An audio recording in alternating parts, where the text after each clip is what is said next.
दोस्तों रिसेंटली तालिबान भारत के साथ में अपने रिलेशन को सुधारने के लिए एक एम्बेसी दिल्ली के अंदर फिर ओपन करना चाहता है। उसके लिए तालिबान ने लिस्ट ऑफ कैंडिडेट भी दे दिए हैं कि ये लोग उस एम्बेसी के अंदर बैठेंगे, मतलब जो डिप्लोमेट्स होंगे उनकी भी लिस्ट दे दी, क्योंकि तालिबान भारत के अंदर एम्बेसी खोलने के लिए बिल्कुल आतुर है। और ये जो डेवलपमेंट हुआ है ये बिल्कुल आप आइसोलेशन में से मत देखो, इसको एक और चीज़ के साथ लिंक करके देखो। दूसरी तरफ पाकिस्तान और तालिबान के रिलेशन जो है वो ख़राब हो रहे हैं, जहां पर तालिबान और पाकिस्तान एकदम युद्ध जैसी स्थिति पे है। तालिबान के द्वारा अपने सैनिकों को पाकिस्तान की बॉर्डर के ऊपर भेज दिया गया है, कई सारी गोलियां वहां पर चल रही हैं, पाकिस्तान के अंदर कई सारे आतंकवादी अटैक्स हो रहे हैं। इस तरीके से दोनों देशों के बीच के रिलेशन पूरी तरीके से ख़राब हो चुके हैं। जबकि एक समय ऐसा था कि पाकिस्तान ही तालिबान को अफगानिस्तान के अंदर इस्टेब्लिश कर रहा था और तालिबान का प्रयोग करने वाला था इंडिया के खिलाफ। बट अब उल्टा होता हुआ दिखाई दे रहा है, इंडिया जो है वो तालिबान से अपने रिलेशन को ठीक कर रहा है, दूसरी तरफ तालिबान के रिलेशन जो है वो पाकिस्तान से बुरी तरीके से ख़राब हो रहे हैं।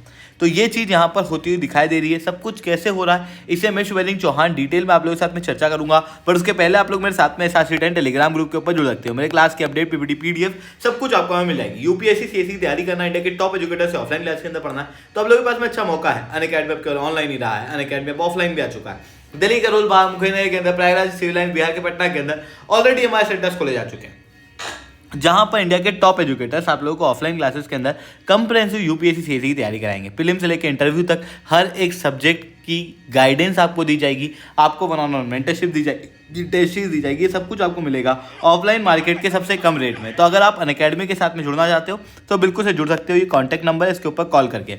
इसके अलावा करंट अफेयर्स की मैगजीन, प्रीवियस ईयर के क्वेश्चन, प्रीलिम्स के मॉक टेस्ट, NCERT नोट्स की समरी और इंडिया ईयरबुक की समरी आप फ्री ऑफ कॉस्ट प्राप्त कर सकते हो। नीचे डिस्क्रिप्शन के अंदर मैंने लिंक दी हुई है। चलिए दोस्तों आप समझने का प्रयास करते हैं यहाँ पे क्या हुआ है। देखो, रिसेंटली तालिबान के द्वारा ये मांग की गई है कि दिल्ली के अंदर वो लोग अपनी एम्बेसी खोलना चाहते हैं, जो पहले भारत के द्वारा बंद कर दी गई थी जब से अफगानिस्तान के अंदर तालिबान पावर में आया था तब से।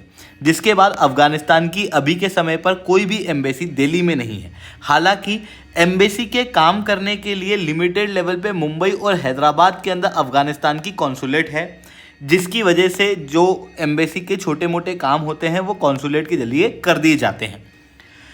अब अफगानिस्तान चाहता है कि वो दिल्ली के अंदर अपनी फुल फ्लेज एम्बेसी खोले और उसके लिए उन्होंने भारत सरकार को नजीब शाहीन का नाम भी दिया है, जो कि अफगानिस्तान के सबसे बड़े डिप्लोमेट में से एक शाहीन, सोहेल शाहीन जिनका नाम है, ये तालिबान के कतर बेस्ड स्पोक्स पर्सन है और इनकी डिप्लोमेटिक आउटरीच बहुत ज़्यादा है। इनके बेटे हैं नजीब शाहीन, जिसे भारत की एम्बेसी के अंदर डिप्लॉय करने की बात यहाँ पर तालिबान द्वारा की जा रही है। तालिबान ने भारत से अपने संबंधों को बढ़ाने के लिए अपने बेस्ट डिप्लोमेट को पहले भी भारत के अंदर डिप्लॉय किया हुआ है। फॉर एग्जांपल नवंबर के अंदर पिछले साल मुंबई में इकरामुद्दीन कमील को यहाँ पर डिप्लॉय किया गया था। तालिबान का कहना यहाँ पर केवल इतना है कि हम हमारे बेस्ट डिप्लोमेट को इंडिया के अंदर रखेंगे, इंडिया के साथ हम हमारे रिलेशन को इम्प्रूव करेंगे, बस इंडिया जो है वो दिल्ली के अंदर हमें एम्बेसी खोलने दे। हालांकि भारत काफ़ी हेजिटेंट है अफ़गानिस्तान को भारत के अंदर, या कहूँ तालिबान को भारत के अंदर अपनी एम्बेसी को खुलवाने के लिए, क्योंकि पहले क्या हुआ था, जब तालिबान अफ़गानिस्तान के अंदर पावर में नहीं आया था और अफ़गानिस्तान के अंदर उस समय पर डेमोक्रेटिकली इलेक्टेड गवर्नमेंट हुआ करती थी, उस समय पर उस गवर्नमेंट के साथ में इंडिया के रिलेशन काफ़ी अच्छे थे। इंडिया ने काफ़ी सारा डेवलपमेंट उस समय पर अफ़गानिस्तान के अंदर किया हुआ था, जो कि तालिबान को पसंद नहीं आ रहा था, जिसके कारण से तालिबान ने उस समय पर इंडियन एम्बेसी के ऊपर ही अटैक कर दिया था। इसी कारण से जब से तालिबान पावर में आई है अफ़गानिस्तान के अंदर, भारत ने अपने डिप्लोमेट्स की सुरक्षा को ध्यान में रखते हुए अपनी एम्बेसी अफगानिस्तान के अंदर बंद भी कर दी, और इवन अफगानिस्तान की एम्बेसी जो भारत के अंदर चल रही थी उसे भी इसी कारण से हम लोगों ने बंद किया हुआ था। और इसी वजह से अभी भी तालिबान के बार बार कहने पे भी हम लोग हेजिटेंट हैं। अब अगर मैं भारत की एम्बेसी की अफगानिस्तान के अंदर बात करूं तो उसका क्या स्टेटस है। देखो, फरवरी 2025 तक काबुल के अंदर हमारी एम्बेसी तो है, वो ऑपरेशनल भी है, पर वो फुल फ्लेज ऑपरेशन में नहीं है। वहाँ पर जो डिप्लोमेटिक स्टाफ हैं और बाकी लोग हैं, ये सब आपको टेम्परेरी दिखाई देंगे, और इनका जो मेन काम है वो एम्बेसी के रूप में काम करना नहीं है, बल्कि इंडिया की एड जो कि अफगानिस्तान के अंदर पहुंचती है उस एड को सही व्यक्ति तक पहुंचाना है।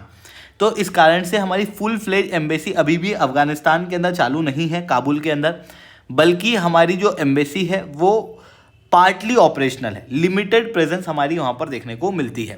तो ये चीज़ें यहाँ पर देखने को मिल रही है।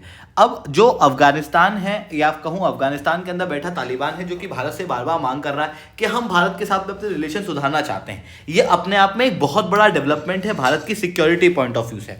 क्योंकि देखो, जब अफगानिस्तान के अंदर तालिबान पावर में नहीं आया था, उस समय पर तालिबान को पाकिस्तान बहुत सपोर्ट करता था, और पाकिस्तान चाहता था कि तालिबान अफगानिस्तान में आ जाए, ताकि अफगानिस्तान के ऊपर इनडायरेक्ट कंट्रोल पाकिस्तान का हो। और इसी चीज को पाकिस्तान कहता है स्ट्रेटेजिक डेप्थ की पॉलिसी। स्ट्रेटेजिक डेप्थ की पॉलिसी बेसिकली ये है कि अगर आप पाकिस्तान को देखोगे भारत की बॉर्डर के पास, तो बहुत बड़ा नहीं है, ये बहुत छोटा सा दिखाई देगा। ज़्यादा से ज़्यादा आपको दूरियां जो है वो कुछ किलोमीटर के अंदर है। यहाँ से अगर हम लोगों ने ब्रह्मोस भी लॉन्च करी ना, तो वो पाकिस्तान के दूसरे कोने में किसी भी जगह पे अटैक कर सकती है। ऐसी कंडीशन में पाकिस्तान अपने हथियारों को सेफली कहीं भी नहीं रख सकता। जबकि अगर आप इंडिया को देखोगे तो इंडिया का साइज ह्यूमंगस है। पाकिस्तान के पास कोई भी अभी तक ऐसी मिसाइल नहीं है जो पूरे इंडिया को कवर कर सके। ऐसी कंडीशन के अंदर पाकिस्तान को हमेशा ये डर लगा रहता है कि यार हम लोगों के जो हथियार हैं, खास रूप से न्यूक्लियर वेपन हैं, उनको कोई सिक्योर जगह जो है वो मिलनी चाहिए। और उसके लिए पाकिस्तान अपने कंट्रोल को अफगानिस्तान के अंदर करना चाहता है, ताकि कहीं यहाँ पर अपने हथियार को रख सके और इंडिया के रीच से दूर ले जा सके। इसी पॉलिसी को स्ट्रेटेजिक डेप्थ की पॉलिसी कहते हैं। और इसी पॉलिसी के चलते तालिबान को उस समय पर पाकिस्तान द्वारा खूब सपोर्ट किया जा रहा था। और जैसे ही तालिबान पावर में आया, पाकिस्तान की तो बल्ले बल्ले हो गई। पाकिस्तान इतना खुश हुआ, इतना खुश हो गया कि मैं क्या बताऊं। वहीं दूसरी तरफ, क्योंकि पाकिस्तान और तालिबान के रिलेशन बहुत अच्छे थे, इस कारण से ऑटोमेटिकली तालिबान और भारत के रिलेशन खराब थे। और तालिबान ने पहले भी कई सारे अटैक हमारी कॉन्सुलेट वगैरह के ऊपर कर दिए थे। तो इस वजह से हमको तालिबान के ऊपर ट्रस्ट भी नहीं था। इसी वजह से हम लोगों ने हमारी एम्बेसी वगैरह को अफगानिस्तान से हटा दिया, टेम्परेरी रूप से क्लोज कर दिया था। और हमारे इंडिया में से भी हम लोगों ने अफगानिस्तान की एम्बेसी को बहुत पार्शली रखा। बट धीरे धीरे करके भारत ने ह्यूमैनिटेरियन एड अफगानिस्तान को देना कंटिन्यू रखी। और इसी सॉफ्ट पावर के बदौलत भारत के रिलेशन तालिबान से ठीक होते चले गए। दूसरी तरफ तालिबान के रिलेशन पाकिस्तान से बिगड़ते हुए दिखाई दे रहे थे। पाकिस्तान और तालिबान के बीच में कई सारी प्रॉब्लम आती हुई दिखाई दे रही थी। और अभी आप क्लियरली देख सकते हो, दोनों के बीच में एकदम युद्ध जैसी स्थिति जो है वो उत्पन्न है। सैनिक जो है वो बॉर्डर के ऊपर तैनात है, आए दिन गोलियां जो है वो चलाई जा रही हैं, और गोलियों की आवाज़ गांव के लोगों तक पहुंच रही है। और वो बार बार रिपोर्ट कर रहे हैं कि भाई हम तो यहाँ पे परेशान हो गए। इतना ही नहीं, आए दिन आतंकवादी अटैक जो है वो तहरीके तालिबान पाकिस्तान द्वारा पाकिस्तान के अंदर किए जा रहे हैं। और तालिबान और तहरीके तालिबान पाकिस्तान दोनों का ही कहना है कि हम दुरंत लाइन को नहीं मानते, हम लोगों को यहाँ पर एक बड़ा अफगानिस्तान चाहिए, ग्रेटर अफगानिस्तान चाहिए। और इसी वजह से तालिबान और तहरीके तालिबान पाकिस्तान के इधर वाले रीजन को, जो आप यहाँ देख सकते हो, इस रीजन को बाल्टिस्तान वाले और यहाँ पर खैबर पख्तूनवा वाली प्रोविंस, इन दोनों को क्लेम करता है, जिसके कारण से इनके बीच में डिस्प्यूट है। वहीं दूसरी तरफ पाकिस्तान के अंदर जो अफगान के रेफ्यूजीज हैं उनको बहुत बुरी तरीके से ट्रीट किया जाता है। तीसरी तरफ दोनों के बीच में कुनार नदी के ऊपर जो हाइड्रो पावर प्रोजेक्ट है उसको लेके भी डिस्प्यूट है। और ये डिस्प्यूट, एक तो अगर जैसे इंडिया जैसा कोई मैच्योर कंट्री होता तो शायद इजीली रिजॉल्व हो जाता, या फिर युद्ध जैसी स्थिति जो है वो उत्पन्न नहीं होती। बट आप देखोगे तो पाकिस्तान और अफगानिस्तान के अंदर बैठे तालिबान दोनों ही इमेच्योर स्टेट्स हैं, जिसके कारण से इन डिस्प्यूट को ये लोग हैंडल नहीं कर पाए। और इस कारण से इनके बीच में इशू बहुत ज़्यादा बढ़ गए।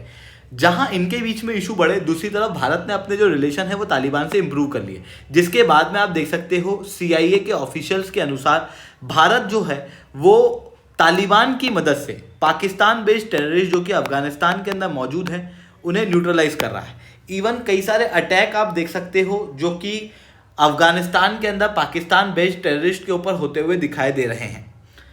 इतना ही नहीं, आप क्लियरली यहाँ पर देख सकते हो भारत ने और भी कई सारी जगहों पे अफगानिस्तान की मदद की है, जिसके बाद आप ये अब मान सकते हो कि तालिबान और भारत के रिलेशन जो है वो पहले से इम्प्रूव हो रहे हैं। पर बात आती है कि इन दोनों देश, मतलब या कहूँ दोनों ऑर्गेनाइजेशन, या कहूँ तालिबान एज एन ऑर्गेनाइजेशन और इंडिया एज अ कंट्री, क्यों रिलेशन को इम्प्रूव करना चाहते हैं। सबसे पहले बात करते हैं तालिबान की। तालिबान जो है वो चाहता है कि उसे इंटरनेशनल रिकग्निशन प्राप्त हो। भारत ने अभी तक भी तालिबान को एज अ सरकार जो है वो नहीं माना है। इवन ग्लोबल लेवल पे कोई कंट्री ऐसी नहीं है जिसने तालिबान को एक अफगानिस्तान का रूलर माना हो। हालांकि कंट्रियां तालिबान के साथ में बात कर रही हैं अनऑफिशियल रूप से, पर ऑफिशियल रिकग्निशन इनको नहीं मिला है। अगर तालिबान को इंडिया का रिकग्निशन मिल जाएगा तो साउथ एशिया के अंदर एक मेजर पावर का रिकग्निशन मिल सकता है। इस कारण से तालिबान चाहता है कि भाई भारत के साथ अपने रिलेशन को इम्प्रूव करें। दूसरी तरफ पाकिस्तान जो है उसके साथ तालिबान के रिलेशन अच्छे नहीं है, और तालिबान को पाकिस्तान को ऑब्वियसली पीछे छोड़ना है। तो तालिबान का दोस्त कौन हो सकता है, क्योंकि तालिबान का दुश्मन पाकिस्तान है, पाकिस्तान का दुश्मन इंडिया है, तो ऑब्वियसली इंडिया जो है उससे ये लोग अपने रिलेशन को इम्प्रूव करना चाहते हैं। दूसरी तरफ भारत के भी इंटरेस्ट में है कि हम लोग अफगानिस्तान के अंदर बैठे तालिबान के साथ में बातचीत करें। हालांकि ये बात सही है कि इंडिया जो है वो डेमोक्रेटिकली इलेक्टेड गवर्नमेंट के साथ में डील करता है, बट कई बार ना रियल पॉलिसी होना बहुत ज़्यादा ज़रूरी है ग्राउंड लेवल की रियलिटी के अनुसार। अगर मैं अफगानिस्तान के अंदर कहूँ तो यूनाइटेड नेशन की रिपोर्ट ये कहती है कि वहाँ पर कई सारे आतंकवादी संगठन एक्टिव हैं जो कि इंडिया के ऊपर अटैक कर सकते हैं, बट उनके पास में रिसोर्सेज नहीं है, और इन आतंकवादी संगठनों को ट्रेन कर रहा है पाकिस्तान। तो भारत अगर आंख मिच के गए कि अरे नहीं नहीं वहाँ पर तो आतंकवादी हैं, हम लोग वहाँ पे बात नहीं करेंगे, ये नहीं करेंगे, वो नहीं करेंगे, तो हमारे ऊपर एक बड़ा सिक्योरिटी का खतरा आता है। ऐसी कंडीशन में भारत को क्या करना चाहिए, तालिबान के साथ में कोलैबोरेट करना चाहिए, इवन वहाँ पर अपनी एम्बेसी वगैरह को भी एक्टिव करना चाहिए, ताकि वहाँ पर बैठे आतंकवादियों की गतिविधियों के ऊपर नज़र रहे और उसके साथ में उन्हें न्यूट्रलाइज करने का भी काम जो है वो किया जा सके। इसके अलावा पाकिस्तान को भी काउंटर करने के लिए तालिबान एक बहुत अच्छी चाबी है। दूसरी तरफ इंडिया की कनेक्टिविटी पॉइंट ऑफ व्यू से देखो, भारत को अगर आप देखोगे तो भारत की जो मिडिल ईस्ट के अंदर कनेक्टिविटी है वो आपको समुद्र के रास्ते से डायरेक्ट दिखाई देगी, बट सेंट्रल एशिया से कनेक्टिविटी आपको डायरेक्ट दिखाई नहीं देगी, क्योंकि यहाँ पर गिलगिट बाल्टिस्तान वाला रीजन आ जाता है, और गिलगिट बाल्टिस्तान वाले रीजन के कारण इस रीजन के अंदर पाकिस्तान का कंट्रोल है, और इसी वजह से भारत को यहाँ से रास्ता जो है वो प्राप्त नहीं होता। तो फिर भारत के पास में एक और रास्ता है। भारत क्या करता है, अफगानिस्तान के अंदर या फिर पहले ईरान के अंदर चबाहर पोर्ट से फिर अफगानिस्तान के अंदर, अफगानिस्तान के जरिए सेंट्रल एशिया के अंदर एंट्री ले सकता है। उसके लिए हम लोगों ने कई सारे इंफ्रास्ट्रक्चर जो है वो डेवलप किए हुए भी हैं, बट क्योंकि हम तालिबान के साथ में बात नहीं कर रहे थे, इस कारण से इन इंफ्रास्ट्रक्चर का इतना कोई मतलब निकल नहीं रहा था। पर अब क्योंकि हम तालिबान के साथ में अपने रिलेशन को इम्प्रूव करेंगे तो उसकी वजह से क्या होगा, ये इंफ्रास्ट्रक्चर जो हम लोगों ने बनाए थे ये वापस यूज़ में आ जाएंगे, और भारत के इंटरेस्ट के अंदर हम लोग इन इंफ्रास्ट्रक्चर के जरिए काम कर सकेंगे। तो ये सारी चीज़ें हम लोग को यहाँ पर देखने को मिल रही है। आई होप ये सारी बातें आपको समझ में आई होंगी। लेक्चर अच्छा लगा हो तो लाइक करना, लेक्चर बहुत अच्छा लगा हो नीचे 7 से 10 कमेंट करना। यूपीएससी सीएससी की तैयारी करना, इंडिया के टॉप एजुकेटर्स ऑफलाइन क्लास के अंदर पढ़ना, तो आप लोगों के पास में अच्छा मौका है। अनअकैडमी अब ऑफलाइन भी आ चुका है, आप चाहो तो इस नंबर पर कॉन्टैक्ट कर सकते हो। ठीक है दोस्तों, आज के इतना ही। That's all from my side. Jai Hind, जय भारत।